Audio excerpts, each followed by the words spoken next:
Assalomu alaykum do'stlar. Yaxshimisizlar? Hozir ishdan kelsam, Katyol Dimog'otida tutun chiqayotgan ekan. Shunga sizlarga ozgina o'zimning uyimdan shu Katyol haqida ma'lumot berib o'taman. Bugun 19-aprel, qish chiqqaniga mana ancha bo'ldi, lekin kechadan beri havo aynib kun sovib ketdi. Shunga Katyolimizni yoqib shekilli. Mana hozir ko'chalarimiz ham bardak, qurilish ishlari ketyapti uyimizda. Mana bugun ustalarimiz ham kelmadi, chunki yomg'ir yog'ib havo ayniganiga. Mana Katyolimizni tashqariga qo'yganman, shu past kichkina Dimog'otda. Böyle minnishiga qo'yib ishlatib qishni chiqardik. Mana tutuni chiqyapti. Знаешь, o'g'lim yoqibdi. Daha tepada Dimog'ot, u eski Katyolimda, nima Dimog'ot ustida tashlaganmiz uni. Shu tashqarida Katyolimiz navisam qilmaganman, o'sha временный vaqtinchalikka, keyin ichkariga olaman deb, shu qish chiqarib olaylik deb. Tashqaridan, sovuq tashqarida navisda ham tursa bo'laveradi demoqchiman Katyollarimiz. Effekti yaxshi xudo xolasa. Hozir o'g'lim ham mashka Katyolda oldi ekan. Nimaga yoqdi ekan hozir bilamiz. Menimcha uydagilar yoqdi ekan shekilli.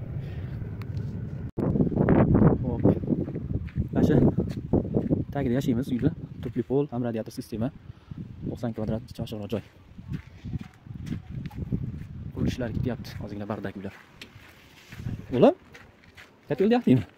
Bizdan sovib ketdi, jo'dashni yoqib qo'ydim. Ko'zingga qilib yopsana. Yoqdingmi hozir? Yoniq. Aha. Buncha katta gradus berib yuboribsan. Yo'q, hali bir nasos qo'shmaganman. Endi qo'shaman. Ha, sirkulyatsiya nasosimi? Ha, o'chirib qo'yib yoqdingmi? Bo'ldi, qo'shaver, katta gradus bo'lib ketibdi. Bo'ldi, aylantirib yuborib suvni.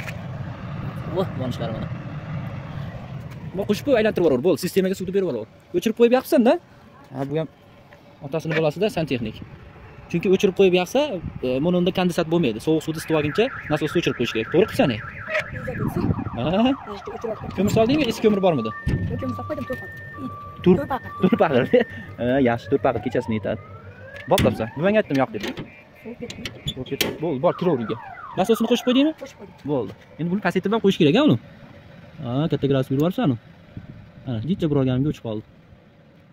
Endi hozir gradus tushsa yana yonadi. Shunaqa, mana shu. Qiynalmadingmi yoqqanda uni? Yo'q, to'xtatdim bor. Yo'q, sizlar buni eski kunlarini ham olmagan ekansan Katyolda, o'g'lim. Mana shu o'g'lim do'stlar qishi bilan o'zi qarab chiqdi.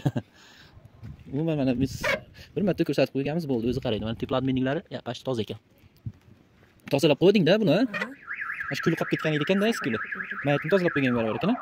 Shunaqa mana ochiq joyda qishi bilan turdi. Endi xudo xolasa buni ichkariga olamiz bu yoqqa.